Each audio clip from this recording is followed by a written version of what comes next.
One day, Prophet Ibrahim had a doubt in his heart that how does Allah give life to the dead?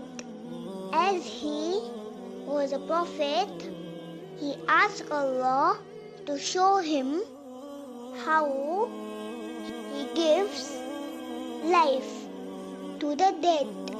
So Allah asked him, "Do you not believe?"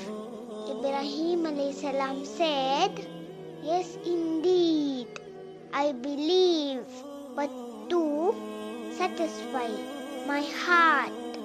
So Allah asked him to take 4 birds and cut them into pieces and mix them and then place them on different mountains.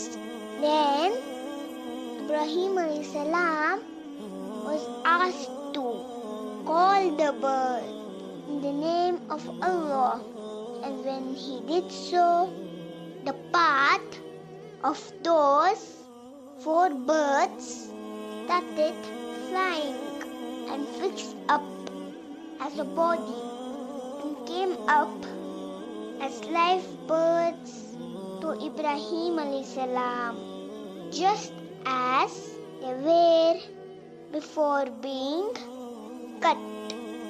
Subhanallah, Allah has the power to do everything.